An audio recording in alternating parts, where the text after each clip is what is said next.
All right, Ed. So the podcast is called Life by Design, and it's all about helping people build a life they've always wanted. Cool. And when I think about building a life someone's always wanted, I think about who they are, what they're doing, where they live. Yeah. And we're sitting here in Laguna Beach Right. on the ocean Yep. in this amazing house.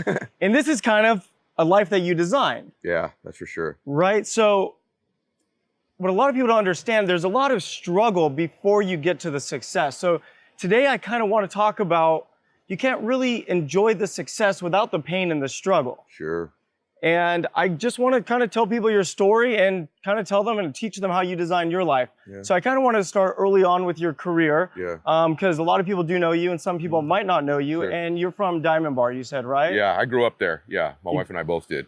Yeah. Okay. And where did you come from? A super successful family? Like, how did you get here? Like, how did you get here? Well, first way, I got God's favor. God's been good in my life. That's a central part of my life. I should acknowledge that. But I did grow up. I grew up in a middle class, maybe slightly lower middle class family, and like a lot of families, very loving family, but dysfunctional. My dad was an alcoholic while I was growing up in the house. My dad's my best friend. He's been sober 30 years now. But when I lived there, a lot of dysfunction. And but everything happens for you and not to you in your life. I'm a big believer in that. And a lot of good things came from my dad's drinking, to be honest with you, that helped me later on in life in business that you just never think of. Like, I'm 4 or 5 years old. My dad, I figured out dad drank. So I learned to assess people so early on in my life, because when my dad walked through the front door, I'd have to figure out pretty quickly, is this sober dad or not sober dad? Sober dad was fun and come play and we'll shoot baskets in the backyard. Yeah. Not sober dad, maybe a little grumpy, could be a little bit different. So 4 or 5 years old, I just started learning to assess people early in my life. And that served me big time in business. All the little skills that came from that adversity, helped me in business. And then my first career, just to tell you really quickly, I was unemployed. I had finished playing baseball. I got released. I played college baseball, then I got released. And I was living at home with my parents, broke. And my dad was getting pretty angry with me, living in the same bed I grew up in and same teddy bear on my bed, same posters. And my dad ends up coming home from work one day from an AA meeting, and he goes, "Hey, I got you a job. You got to go get this job tomorrow in San Dimas, California, at a place called McKinley Home for Boys." I didn't know what it was. I show up there the next day. I'm like, "Hey, I'm here for the job." They're like, "What job?" I'm like, "I don't know. My daddy sent me. I'm a grown man, And they go, "Come back when you know what the job is. Who's hiring you?" I'm like, "Tim." They're like, "Who the hell's Tim?" And I go, I literally am walking to the door to leave like an idiot. And I go, "Well, I know he's an alcoholic." And they're like, "Oh, drunk Tim, that's Cottage 8. No. And so I go to Cottage 8 and I walk in, my whole life changed. My whole entire life changed. McKinley is in San Dimas. It's a group home. It's a campus. It's like an orphanage for boys. All the boys, my boys at that time, there's tons of cabins on this one group home. The boys are all molested by family. Wow. Or parents are dead or incarcerated.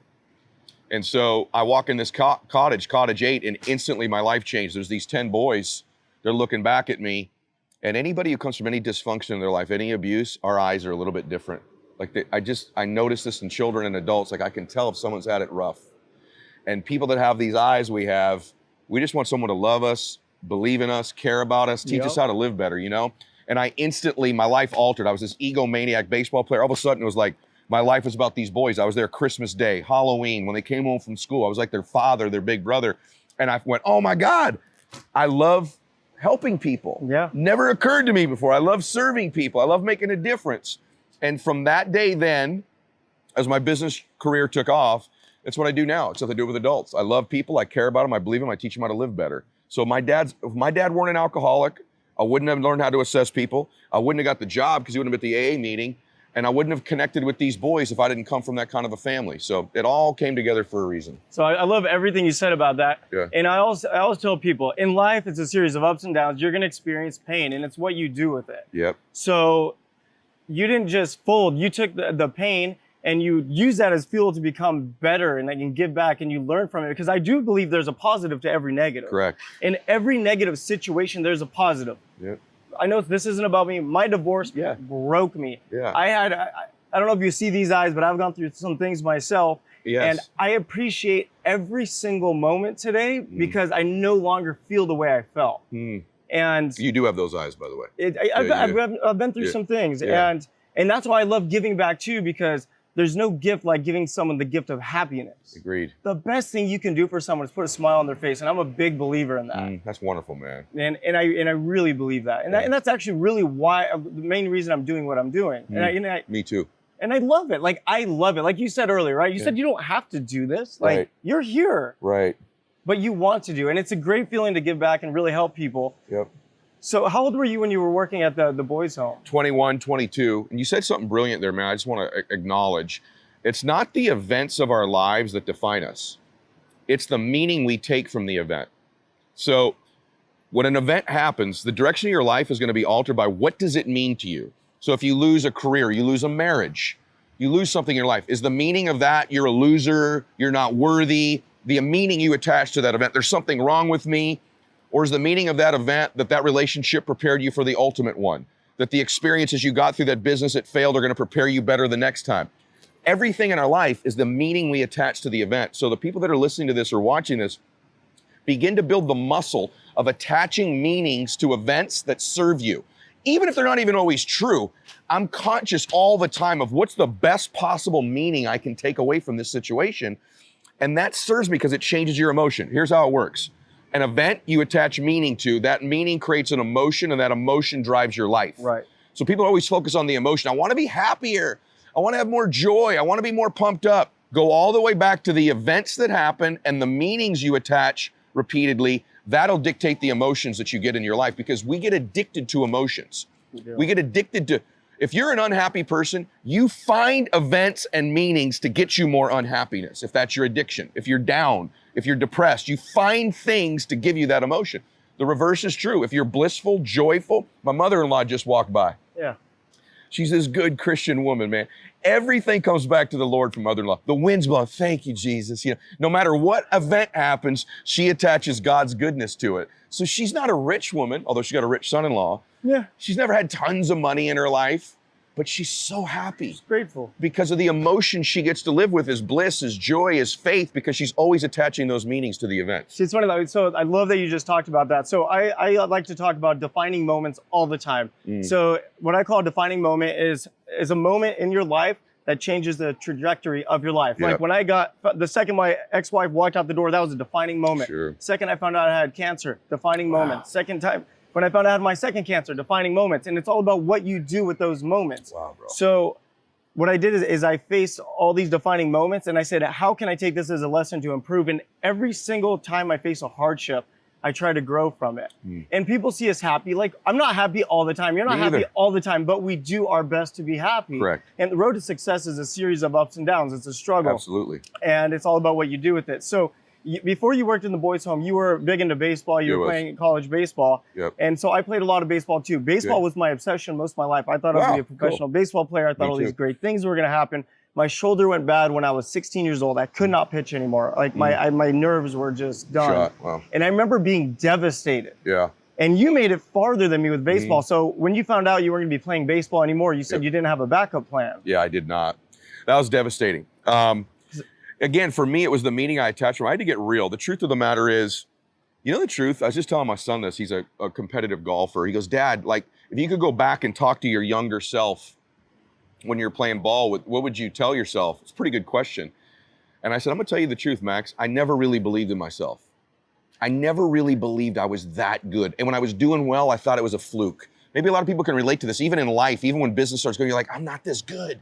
They're going to figure me out soon. And when I played baseball, it was I always struggle with my own confidence in myself. I wish you could go back and go, hey man, you're effing good. You can hang with these guys. You're as good as anybody. Because that lack of belief in myself, it caused me to just hold a little bit in reserve all the time, a little bit of effort in the tank. And when it ended, I committed to myself that once I go into business, I'm going to outwork everybody. Yeah. I'm going to bust my ass at everything I do. I'm going to work on my self-confidence because it doesn't come naturally for me. I got to work. How do I become more confident? How do I change my identity? Because my lack of confidence and identity caused me not to give it everything I had.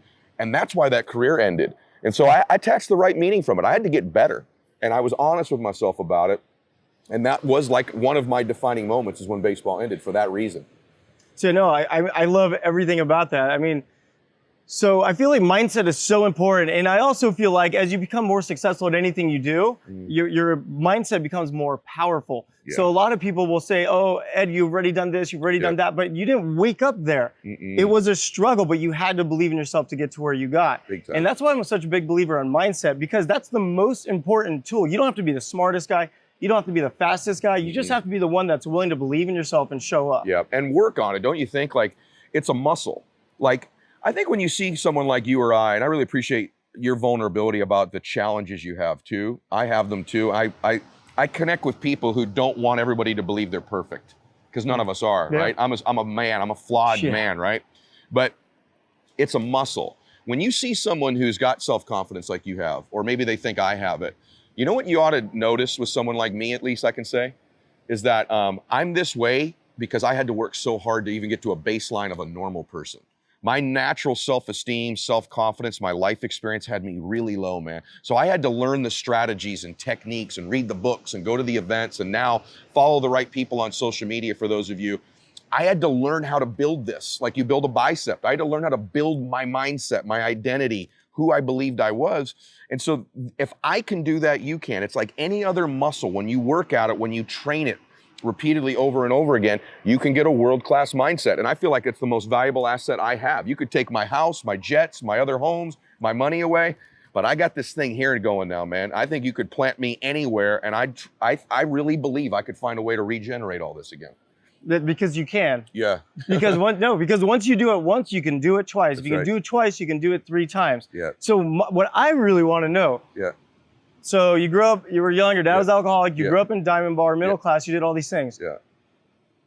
And then you got to where you got. Right. So my question is, how in the world did you go from where you got to, like, how did you get that mindset? How did you believe in yourself? And I want this for me, because even myself today, I'm trying to get better. I really am. Yep. How did you change as a person? Was it the boys' home? Like, what was it? It's a great question. Because I started to get into, well, once these boys looked at me like, hey, maybe some of you that have a job, you know, there's people looking at you now, you're like, they don't know how screwed up I am, you know? So these boys would look at me like, you know, I want to be more like you. And I thought, I'm fooling these boys because they're young, but I really don't feel good about myself. I'm really not got strong mindset.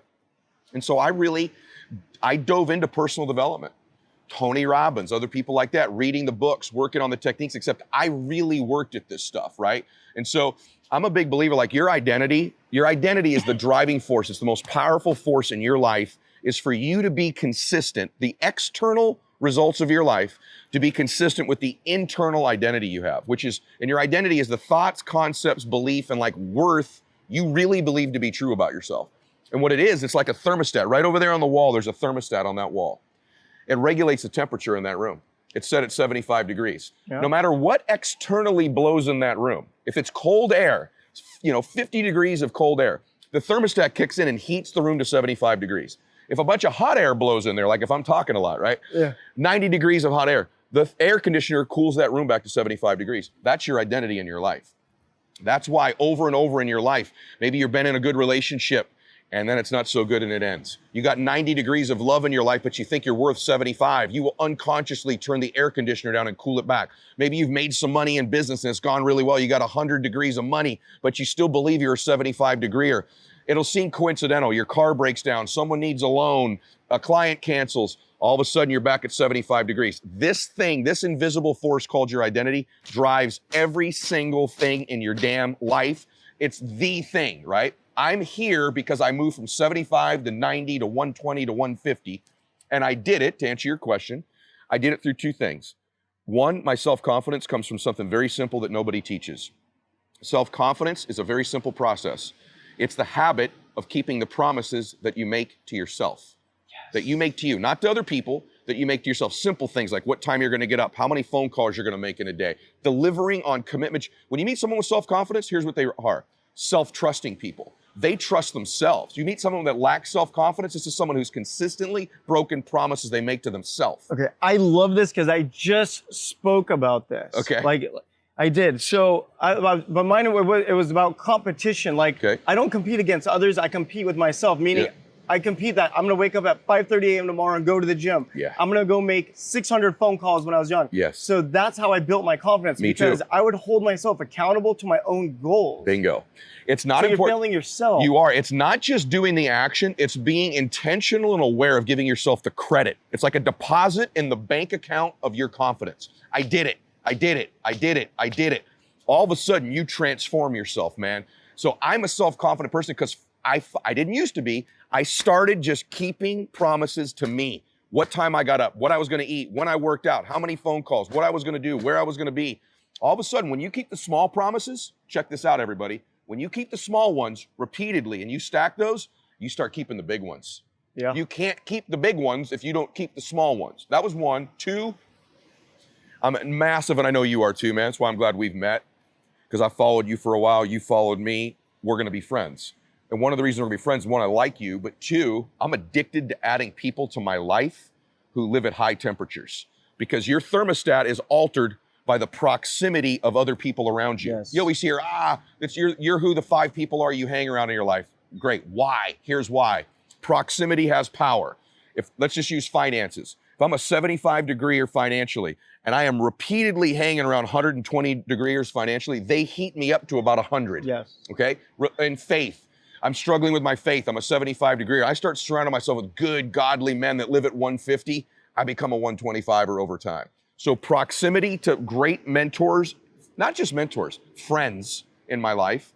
Not all of them are directly mentoring me. In fact, friends have more influence than mentors. Just like at school, your kids, their teachers have influence, that's a mentor, but their friends is really who they become. And what people don't realize, like, this is fun. Yeah. Having a good circle is fun. It's awesome. Like, it doesn't matter what someone wants to do in life. If they want to be like in fitness, have like the best fitness group. If they're into cooking, have the best chefs around you. Like in our space, like this is the life that I'm chasing. This is like my dream, right? Yes. And it's all about who you surround yourself with. And here's one thing. Like I'm noticing you're talking about helping the young boys when they were struggling. Yep. It sounds like they helped you build your confidence. They were like the first base of baseball. They were the greatest gift of my life, bro. Right. You asked me for the greatest gift of my life is my faith and my family. After that were those boys, because it was the first time where I had to be better. Yeah. Like being put in a leadership position, you have to be better, right? For them. For them. Everything you really do great in your life, ultimately, you're probably going to do for someone else, just if you're a good person, if you love people. And so I had to be better for them. And then it became an addiction. There's something that people don't give enough credit to. It's momentum. Momentum is this invisible force in everything that can make someone pretty average, pretty extraordinary. And so what happened was, here's the truth. My life started to get some momentum. Yeah. A couple things started to happen. It's like if you watch the NBA, not every year the best team wins. It's the team with momentum. In hockey, it's the hot goaltender. In baseball, it's the bullpen or the starting pitching that just gets hot in the postseason. Not always the team with the best record wins. The Patriots are a perfect example. Tommy and Bill are so incredible at this. They're not always the best team all year, especially in the middle of the year. They find a way to get momentum late in the season that carries them. Life's that way. The truth is, I worked on my confidence. I worked on my identity. I did the actual physical work of winning, and then I got a little momentum.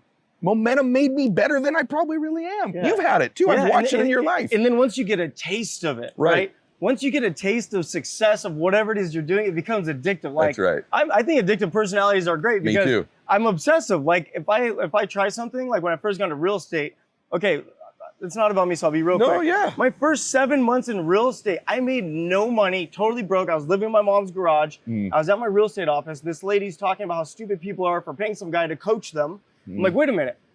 I was 20. I was like, there's coaching in the adult world? I was still a kid.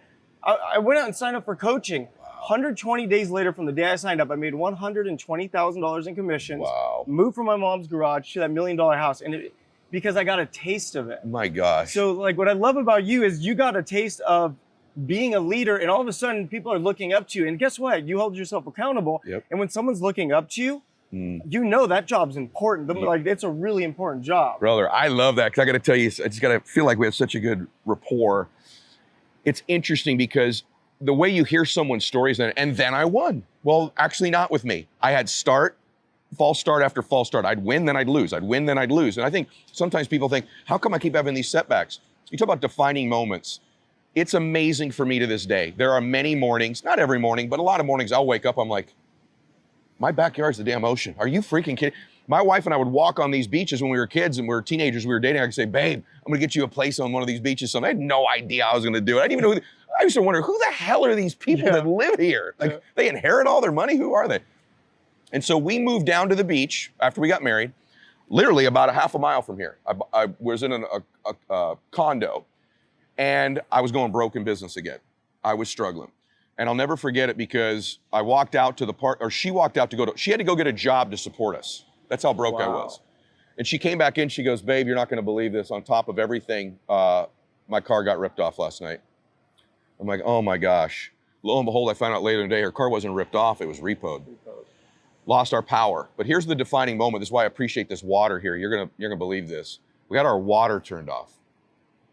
You can lose your power, you can still function. You lose water, you can't cook, you can't bathe, nothing. Here I am, a newlywed with this business, pretending to be successful. And every morning we'd get up and we'd gather our stuff and we'd walk down the stairs in the cold and we'd both take a shower in the one shower at the outdoor pool. And I'd hold a towel up so people wouldn't see my wife showering. Then she'd do it for me.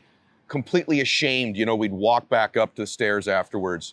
And I remember just thinking to myself, how embarrassing, I can't even support my wife. And you know what I'm grateful for to this day? Not every morning do I'm grateful for that ocean. I swear to you, there's this trigger. When I pull the shower in the morning and I turn the water on, I'm not exaggerating this. When that water comes out and hits my face, instant gratitude every single day. It's this trigger I'll never forget the rest of my life, is how grateful I am that water runs in my house. So let me ask you this, where a lot of people would say I'm crazy because this is how I think. Are you happy that happened to you? Thrilled. I'm sorry. It's thrilled. I'm thrilled because it's the contrast. People go, what's it like to have the ocean out there? I said, you know what's even cooler? When I first wake up and the water comes out of the shower, I go, thank you, Lord. And then I look at the ocean, I go, wow, right? If this was just easy, if I just cruised here, I guarantee you I'd take it for granted. That's why you see so many people that have inherited things in life. I worry about this with my own children. Me too. Working for it, the struggle, the ups and the downs makes it so sweet because I get to sit in my backyard. I tell that damn water story to everybody who sits back here. Normally it's a cigar and a scotch and I'm like, let me tell you, right? Yeah. But I love, my test has become my testimony. What you're doing right now, if you're struggling, you don't know it, you're building your story. Now, if you end up failing forever, then it's just a sad story. But if you win, it becomes one of the greatest comebacks of all time. It does. It becomes inspiring. If you just won all the time, no one's inspired by that. Exactly. There's nothing inspiring about it. And I've had so many ups and downs in my life. And I'll be honest, I haven't talked about this ever, so I'll talk to you about it really quick. Yeah. I know it's about you, but I'm having too much fun. I love I'm sorry, man. I want to talk to you so much. Like, we have to get together again. We will. So, the day my ex-wife walked out on me, this was a little over 3 years ago. Yeah. Talk about fear. I said, what's going on with my career? What's going on with my business? What's going on with my personal life? I was down and out. It was one of the most challenging experiences of my life. And sitting here today with you, Ed, I fought my way tooth and nail from May 26, 2016 to where I couldn't even get out of bed. I couldn't get out of bed on May 27th. Wow, and today I'm sitting here with you in Laguna Beach because you know what? Life is a series of ups and downs, and you have to accept the downs, and you have to just take them as education, and then get better. And then, so that's what I was going to ask you. I'm really proud of you, by the way. Thanks, man. I'm proud of you. It inspires me. I knew a lot about it because I watched it, and I have this massive admiration for people who come back, and maybe even a little more for people who had it, lost it, and got it again. That takes a tremendous amount of intestinal fortitude, belief, and I think you probably did. People say, well, how'd you do it? I'm just guessing. There were just a couple days you're like, I'm just going to get up and get moving. Yeah. I'm just going to put one foot out there. I don't even want to go, but I'll go. I've had a week like that, ironically. I'll be honest with you, I've been this down week, just some health stuff in my family. And yet I've had a good, productive week. And you know what? My habits and rituals that I have override how I feel a lot. You just got to keep going. So I'm going to take a quick story. Yeah. So I had back surgery a few years ago. Wow. So I had cancer. They took my thyroid. I blew up to 235 pounds. Whoa, I didn't know that I was a size 38 waist, 235 pounds. I was really big on TV. Right as I got better, a few months after I went through radioactive iodine, all my recovery, I hurt my back. I dropped to 168 pounds. Ooh. For 10 months, I was taking Percocet and Vicodin and Dilaudid. It was the worst experience of my life. had my surgery, complications. Here's the point. Wow. I was stuck in a bedroom at my house. I couldn't move, and I needed to get going. For 6 weeks, I laid up in bed. Wow. So I told myself, I was watching the TV show Intervention. Yeah. And I'm seeing these people recover, grow. And I said, screw this shit. I'm gonna walk to the front of my house, the farthest I was gonna walk. Wow. And I was hunched over, and I was literally alone, hobbling. I'll never forget this moment. Wow. And I made it to the front of my house, and I said, you know what? My friend John lives 4 doors down. I'm gonna walk to his house. I ended up walking 2 miles. At the end of my walk, I was standing straight up. Oh my gosh. Because the blood started flowing through my body. Yeah. And it created the heat, and all of a sudden, I was back. You got moving. Like that. Dude, I just got chills right there. Yeah, actually I did too, just talking about it. Because I remember these moments. Your story's so good. We have so many good moments. Makes me think of something. I had this guy I'm coaching right now, a very well-known guy who is where you were in bed. Not because of physical, because of mental. And I told him the other day, I said, brother, I can't help you steer a parked car. We have to get driving again. If we'll just start driving again, I can help you with the directions, right? And what you did that day is you moved the parked car.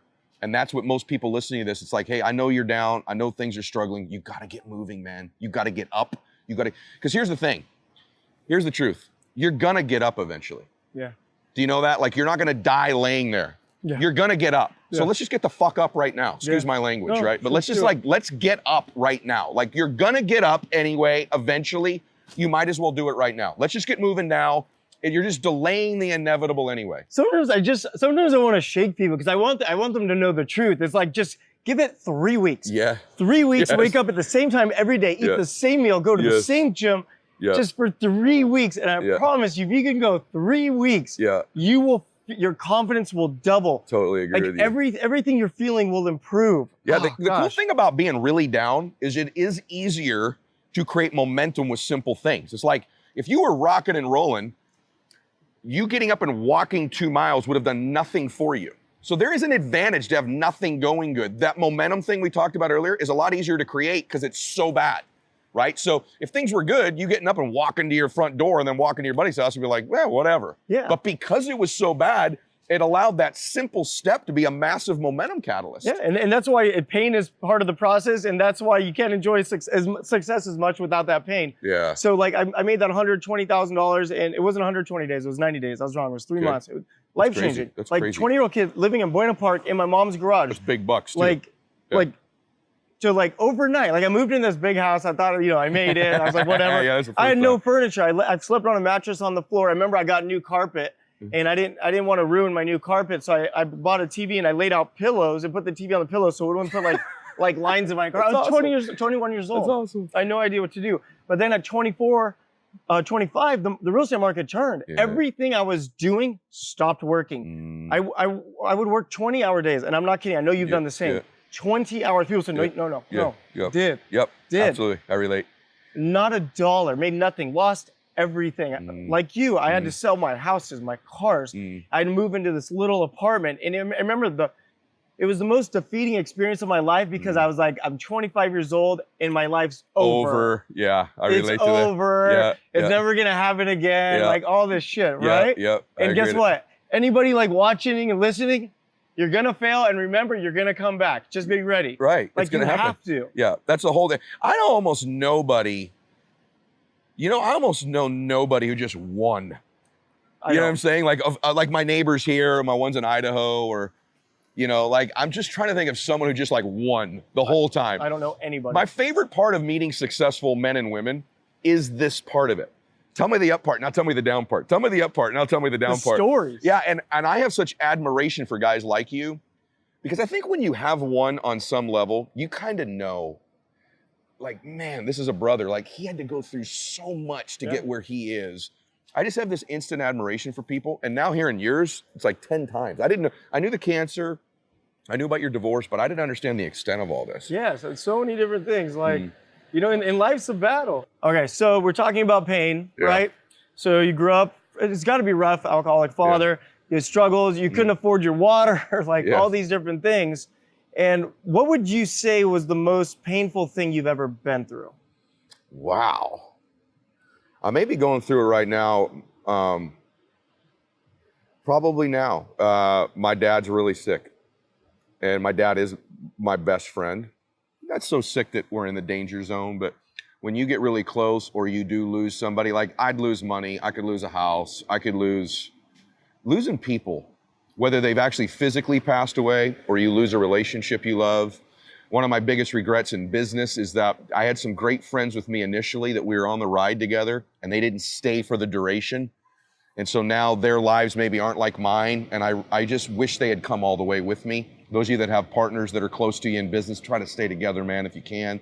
Because if one of you breaks out and makes it, it's just an odd thing.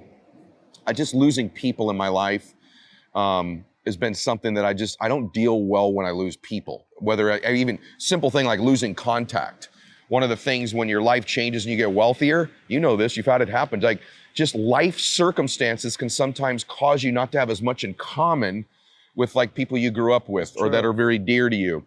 And I just love people, so it's hard for me when people aren't in my life. The most painful thing though is probably my dad's illness right now. That's tough. Yeah. I'm sorry. Yeah. Yeah. My dad's going, actually, what we're talking about, my dad's going through some health stuff right now too. And my dad has always been like my rock. Me too. Like super strong. And like a few months ago, he comes over to my house and he's been acting weird. And then he just starts crying. And I'm like, what's going on here? And he goes, I've been depressed. I can't walk. My ankle hurts. My shoulder's locked. I need knee surgery. He didn't tell me anything because he's always been dad, right? My dad. And he was always my biggest inspiration growing up because I grew up in a shitty area. I didn't grow up with money. But there's one thing my dad did for me that I know 100%. He always told me I can be the best. Me too. He always told me I can be the best. Rarest thing in life is someone who truly believes in you. Not just loves you, believes in you. Believes. And my dad believes in me. Like to this day, anything good that happens, the first thing I think of, I can't wait to tell my dad. Yeah. And so the idea that someday maybe I won't be able to do that, even I'm almost 50 years old, I'm a grown man. You just never lose that. Like I want to make him proud of me. Yeah. You know, and a lot of you that are listening to this or watching this, there's people in your life you'd like to make proud of you. Some deceased, some here. Do it.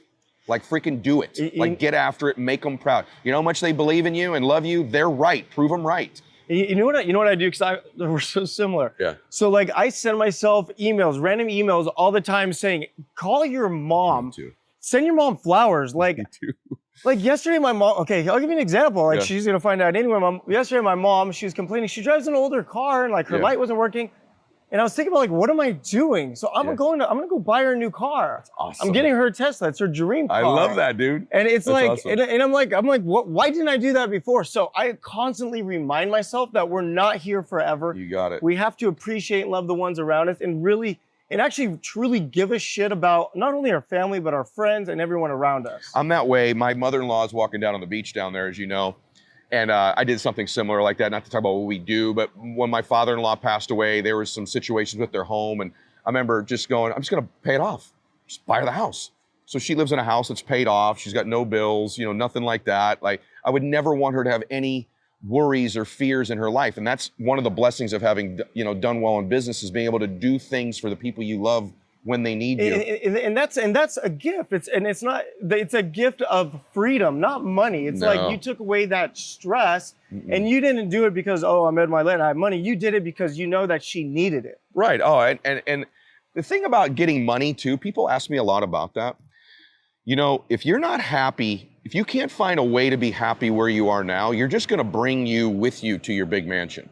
You're going to bring you with you on your jet. And you would think in life, like you do too, I have so many financially really successful friends that aren't really all that happy. No. They didn't learn the skills of bliss when they didn't. Most people think, okay, I'll be happy when I get the house, when I get the girl, when I get the guy, when I get the promotion, when I get the money, except it's always something else. And then achievers, they're reverse. Guys like you and I, here's what they think that's flawed. They think, if I enjoy this right now, I'll lose my drive. So I'll cheat myself of any happiness right now, because if I'm happy, I'll lose my drive. And I teach something called blissful dissatisfaction, which means there's a difference between bliss, happiness, and satisfaction. You can simultaneously actually be very happy and totally dissatisfied. Dissatisfaction is what you know you're capable of and where you are. That's a pull power, that's awesome. But you can be happy while you're doing it. You bite into a steak and it's delicious and you're happy. It doesn't make you less hungry for the next bite. It actually gives you dopamine and you want another bite. You want more. So there's a connection between celebrating and enjoying now and wanting bigger bites later. So I'm going to share something with you that I've never shared, just because why not? Yeah. That's why we're here.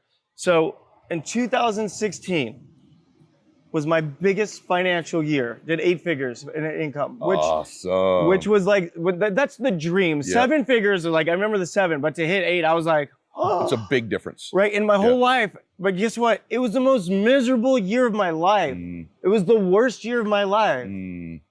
So then I realized it has nothing to do with the money. It has to do with enjoying the ride and appreciating it and being grateful. Yeah, 100%. And that's why I search, when I wake up, like when I do what I do, I don't think money, I think about accomplishment. Yeah, me too. I also think like you get addicted, like I said earlier, to emotions. I used to be addicted to like things. I'm gonna get more things. Now I'm like kind of addicted to like gratitude. Like what can I find to be grateful for? Now some things I'm grateful for winning. I'm grateful for today. Like tonight when I'm praying, I guarantee you when I go through what I'm grateful for, it's this experience today. Like I'm grateful I've met you now. I'm grateful we're gonna become friends. I find things that make me happy as I'm kicking ass. Like you're never gonna take away the psycho in me or you. No. We're psychos. We're nuts in a great way, right? Yeah. Like you said, addictive personalities. I'm a totally addictive personality. I've just learned to point these addictions and these obsessions towards healthy things. I don't want to lose my obsessiveness. I love being obsessed with winning and happiness and love and joy and ecstasy and making memories with my family and stuff. I'm totally obsessed with that. I just don't point it towards unhealthy things like worry, fear, drugs, or things like that, which I used to. Not drugs, but I pointed to. My obsessions was worry. I loved to worry when I was younger, man. Loved to worry. I was addicted to What ifs. What to find a what if, right? Like living in an event right now that's probably never going to happen. Worry forces you to live a miserable event that actually didn't happen and probably wouldn't happen. Yeah. But you do it over and over. So now I live grateful as much as I can. And again, I have bad days just like you. Okay, so today is all about pain, suffering, struggle, and then success. Yep. So someone that's currently in the trenches, they're dealing with the pain, the struggle, the lack of self-confidence. I can't do it. I'm a failure. I'm a loser. What is the first step to get out of that? The first step is to actually replace that story with your new story. So stop telling yourself your old story. People love to tell their old story, right? They love this is where I come from, this is what I used to do, this is my current story, and they repeat the story over and over and over again. And their life is like no one wants to read a book that's 1 chapter long, 4,000 pages. But that's how most people live their life. They keep telling this story to themselves. So the first one is, like, if your life really is a movie and you control the script, if you could write a script, what would the script be? You're the leading character of your own life. You get one of these suckers, right? Like, what would the script look like? Like, just for fun, write a new script, okay? And what I did, because what you're in right now is crisis. You're in a crisis. My daughter, even though I have some money or whatever, my daughter a while ago, Dad, you're in a midlife crisis. And I'm like, I am? And she said, yeah, you're in a midlife crisis. What say that? She goes, come on, Instagram, you're like, your beard, you're dying, like, you're just like, come on, you're a midlife crisis. And I'm like, you know what, honey? My daughter will say anything, I go, you're totally right. I am. Maybe. And the truth is, I was in a crisis when I was 25, and I was in another one when I was 30. I'll always be in a crisis to get to the next version of me. I don't want the 48-year-old me to be exactly the same as the 47-year-old. In your body, you replace your lung tissue like every 8 days. You replace your intestinal lining like every 7 days. You're constantly replacing yourself physically. You replace your whole skeleton every 10 years. Wow. But people don't replace their identity. So replacing oneself is part of nature, but people stop doing it. My son was little. This is a long answer, but I'll give it to you. Yes. My son was 6 years old. We're at a car wash. There's this guy there I'd see every Sunday, kind of a nice dude, but just always there. And he goes, how old's your son? One Sunday, he's reading the paper. And I go, he's 6. And he goes, enjoy the 6-year-old, because when he turns 7, the 6-year-old's gone forever, which is true. And when he turns 8, the 7-year-old will be gone forever. And I looked back at him. I didn't mean to be rude. And I said, sir, when did that process stop for you? What age? And he just stared back at me. And he goes, I don't know. But it did. I said, you ought to figure that out. For most people, somewhere in their early 20s, mid-20s, I don't know when it is, sometimes it's 30s, all of a sudden, the 30-year-old's just like the 31-year-old. The 31-year-old's just like the 32-year-old. It's just the same person every year. They stop. And I made this decision that I think when I die, I'm a Christian. I think that I want the Lord to go, well done, good and faithful servant, right? But here's what I think he does. I think when you're done, he goes, let me introduce you to the man you were born to be. And you get introduced to the ultimate destiny version of you, like your identical twin. And he's gonna go, this is who you could have been. This is the man you could have become, the places you could have been, the people you could have helped, the memories you could have had, the things you could have seen, the things you could have done. Meet him. And my dream, heaven to me, would be that when I meet that guy, we're identical twins. Hell would be we're total strangers.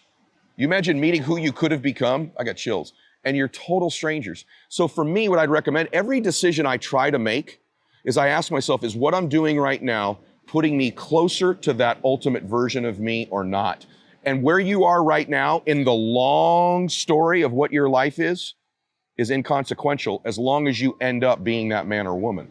So your past does not define you. This current chapter of your book, turn the fucking page, excuse my language, turn the freaking page, and write a new chapter, because at the end of that book, at the end of your life, you're going to meet who you could have been, and you control whether you meet that person based on whether you change the script. That's what I would tell them. All right, so that was eye-opening for me. I love that. I love when you're talking about going up to the gates of heaven and meeting your twin, meaning you lived your life to the fullest and you lived a life by design. That's right. And that's actually what the podcast is called. So, you know what, man? Enjoyed it, bro. Enjoy you very much. Such a great time. Yeah. And people are going to get a lot of good information out of this, and I just had a blast. And I know you're super busy and you got more stuff going on, but we have to do this again. We will. You're going to do my show. I would love that. Then we have to go do a workout together so I can catch you. Bam, let's do it. Like 20 years off.